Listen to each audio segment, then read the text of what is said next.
Baik, berjumpa kembali di channel Info Kepegawaian. Nah, kali ini kembali kami akan share terkait penerimaan P3K Guru di tahun 2023 ini. Nah, jadi lebih kepada passing grade atau nilai ambang batas, tetapi juga akan kami jelaskan sekitaran teknis di mana sudah tertuang di keputusan Menteri Pan-RB nomor 649. Nah, jadi berdasar Kepmen Pan-RB nomor 649 tahun 2023, yaitu tentang mekanisme seleksi P3K untuk jabatan fungsional guru pada instansi daerah tahun anggaran 2023. Nah, di sini akan sedikit saya jelaskan tentang passing grade, kemudian untuk yang mendapatkan afirmasi seperti apa. Jadi simak terus videonya. Oke, jadi kita lanjut. Di sini untuk jenis penetapan kebutuhan, jadi itu untuk guru di 2023 ini itu ada namanya kebutuhan khusus dan ada kebutuhan umum. Nah, jadi dipastikan jika Anda ini itu termasuk di kebutuhan khusus atau di kebutuhan umum. Seterusnya di sini ada kriteria kebutuhan khususnya. Jadi di sini untuk yang khusus itu yang pertama itu pelamar prioritas, yang kedua ex tenaga honorer kategori 2 atau ex THK 2, kemudian guru non ASN di sekolah negeri. Nah, adapun di sini untuk pelamar prioritas itu adalah kebutuhan khusus, maksudnya di sini siapa itu pelamar prioritas pada kebutuhan khusus, yaitu peserta yang memenuhi nilai ambang batas atau passing grade pada seleksi jabatan fungsional guru di tahun 2021 dan belum pernah dinyatakan lulus pada seleksi jabatan fungsional guru periode sebelumnya. Nah, kemudian XTHK 2 itu siapa? Nah, ini masih kita di kebutuhan khusus. XTHK 2 adalah XTHK 2 yang terdaftar dalam pangkalan data atau database XTHK 2 BKN. Nah, kemudian yang guru non ASN-nya itu siapa? Adalah guru yang terdaftar pada data Dapodik dan memiliki masa kerja paling rendah 3 tahun. Nah, jadi itulah kriteria dari kebutuhan khusus. Jadi di sini ada 3. Jadi yang pertama itu pelamar prioritas, yang kedua XTHK 2, dan yang ketiga guru non ASN yang terdaftar di Dapodik dan masa kerjanya paling rendah 3 tahun. Nah, selanjutnya kita ke kriteria kebutuhan umum. Nah, jadi ini untuk kebutuhan umum ada 2. Yang pertama itu lulusan PPG dan yang kedua adalah guru yang terdaftar pada Dapodik. Nah, jadi di sini bisa Anda tentukan itu bahwa Anda itu termasuk di kebutuhan mana. Dan sebenarnya di waktu mendaftar kemarin itu sudah dipetakan langsung oleh aplikasi. Karena di sini itu penjelasannya itu di lebih ke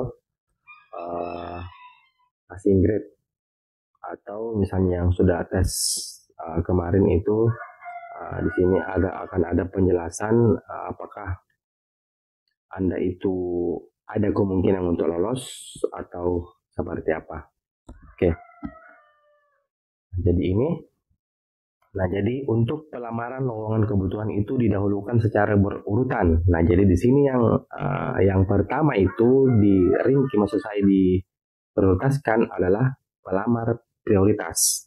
Nah, jadi nanti pelamar prioritas dulu yang akan dilihat misalnya di instansi ini, di instansi A itu ada pelamar prioritasnya, berarti mereka dulu yang ditempatkan. Nah, setelah pelamar prioritas habis ditempatkan, misalnya dia sudah menempati sekolah A, sekolah B, kemudian masih ada yang formasi yang lowong, itu lanjut ke XTHK2. Nah, kemudian setelah XTHK2 ini sudah ditempatkan di sekolah-sekolah dan masih ada yang lowong untuk kebutuhannya, barulah diisi oleh guru non-ASN di sekolah negeri. Nah, setelah guru non-ASN ini sudah ditempatkan juga dan masih ada kebutuhan yang lowong, berarti barulah diisi oleh pelamar pada kebutuhan umum. Nah, jadi seperti itu kira-kira proses penempatan nanti. Seterusnya di seleksi kompetensi teknis. Nah, di sini saya langsung ke kompetensi di seleksinya saja karena kemarin itu kan didahului dari seleksi administrasi.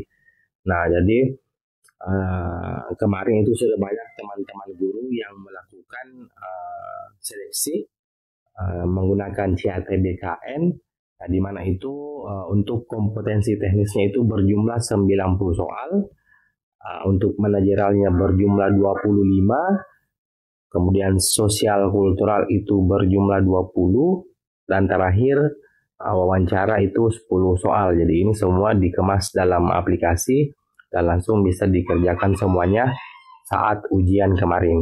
Nah, jadi saya yakin semua yang sampai di video ini itu sudah melakukan ujian. Seperti itu. Oke, lanjut. Nah, jadi di sini ada nilai maksimal dari seleksi kompetensi ini. Jadi untuk kompetensi teknis itu nilai maksimal yang bisa didapatkan oleh peserta adalah 450. Kemudian untuk manajerial ditambah sosial kultural maksimalnya itu 180. Kemudian untuk wawancara maksimalnya 40.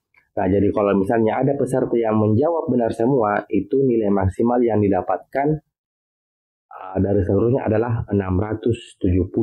Jadi ini nilai maksimal yang bisa kita dapatkan adalah 670. Tapi saya kira ini mustahil untuk kita bisa dapatkan nilai maksimal karena paling di salah satu sub soal ini pasti ada yang kurang tepat. Jadi artinya kecil kemungkinan untuk bisa kita mendapatkan nilai 670. Nah, di sini ada nilai ambang batas atau passing grade atau PG. Nah, jadi untuk nilai manajerial ditambah sosial kultural itu minimal kita harus mencapai nilai 117. Jadi ini langsung ditambah ya. Jadi nanti nilai manajerial Bapak Ibu itu ditambah dengan nilai sosial kultural. Nah, jadi kalau misalnya melebihi dari 117 berarti nilai tersebut itu PG atau passing grade atau sudah memenuhi nilai ambang batas.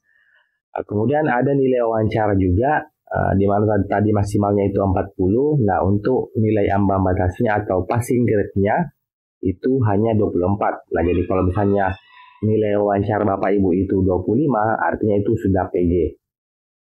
Nah, untuk nilai kompetensi teknis itu tergantung dari jabatan JF Guru yang dilamar. Jadi itu dia macam-macam untuk ambang batasnya. Nah, di sini saya contohkan ada 19 yang saya sempat screenshot. Nah, jadi misalnya Bapak Ibu itu melamar guru kelas. Nah, jadi di sini untuk guru kelas itu untuk ambang batas kompetensi teknisnya adalah 180 yang ini. Jadi itu saya katakan macam-macam karena ini berbeda-beda ya. Jadi kalau guru kelas itu 180, kalau guru IPS itu 175, guru PKN 185. Jadi untuk lebih lengkapnya Bapak Ibu bisa download sendiri Kepmenpan RB-nya. Itu dicari Kepmenpan RB 649. Nah, nanti di situ akan ketemu semua penjelasan dari yang saya jelaskan ini. Oke, jadi kita lanjut. Nah, jadi ini ketentuan kelulusan seleksi. Nah, pelamar pada kebutuhan khusus dinyatakan lulus seleksi jika berperingkat terbaik pada lowongan kebutuhan jabatan yang dilamar. Nah, jadi untuk kebutuhan khusus sebenarnya dia tidak mempunyai nilai ambang batas. Tidak harus kita memenuhi nilai ambang batas tersebut. Hanya saja nanti kita akan diperingkat. Siapa yang berperingkat terbaik, dialah yang akan mengisi kebutuhan pada lowongan yang terbuka itu. Nah, sedangkan untuk pelamar pada kebutuhan umum, inilah yang baru dinyatakan lulus seleksi jika memenuhi nilai ambang batas atau PG. Nah, jadi bagi Bapak Ibu yang melamar atau tergolong kebutuhan khusus itu tidak perlu khawatir, asal hadir dan nilainya tinggi, itu nanti bisa diperingkat dengan saingan yang lain. Tapi kalau di kebutuhan umum itu kita harus lulus PG dulu, karena walaupun nilai kita tinggi tetapi ada subsoal yang tidak tercapai, itu bisa saja kita tidak lulus seleksi dan tidak bisa diikutkan dalam pemeringkatan seperti itu.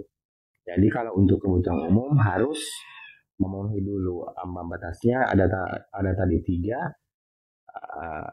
tiga yang harus dicapai, yaitu nilai kompetensi teknisnya harus berapa, kemudian akumulasi manajerial dengan sosial kultural itu harus 117 atau di atasnya, kemudian wawancara yang terakhir itu nilainya 24. Jadi kalau misalnya kurang dari 24 dan yang kedua dan yang lainnya itu tinggi, itu sama saja tidak memenuhi ambang batas, seperti itu. Nah, yang terakhir ini ada di sini dikatakan pelamar yang memiliki sertifikat pendidik atau serdik yang linear dengan jabatan yang dilamar dan terdaftar pada pangkalan data Kemendikbudristek akan mendapatkan nilai paling tinggi sebesar 100% dari nilai paling tinggi kompetensi teknis, yaitu 450. Jadi berbahagialah bagi yang memiliki serdik dan linear dengan jabatan yang dilamar, itu nanti nilainya akan mendapatkan nilai tertinggi, yaitu nilai tertinggi pada kompetensi teknis adalah 450. Nah, jadi misal awalnya di waktu tes kemarin itu nilai teknisnya itu hanya 350, dengan adanya serdik yang dimiliki dan linear, itu nilai dari 350 itu akan menjadi 450. Otomatis jumlah nilai yang Bapak Ibu kumpulkan kemarin itu akan bertambah, misalnya dari yang tadinya nilai teknisnya itu 350, nah, otomatis nanti akumulasinya akan bertambah 100 karena nilai teknisnya akan berubah menjadi 450 atau bertambah sejumlah 100. Mungkin seperti itu penjelasannya. Nah, tapi untuk ini hanya sebagai gambaran saja sambil kita menunggu pengumuman resmi dari masing-masing instansi, karena nantinya itu instansi akan mengumumkan siapa-siapa di sini, misalnya daftar namanya ini, kemudian berapa nilai yang didapat, dan langsung itu dia terurut dari peserta yang berperingkat terbaik, seperti itu. Oke, jadi sekian penjelasan kali ini. Jangan lupa di subscribe dan di share ke teman-teman guru yang lain. Terima kasih.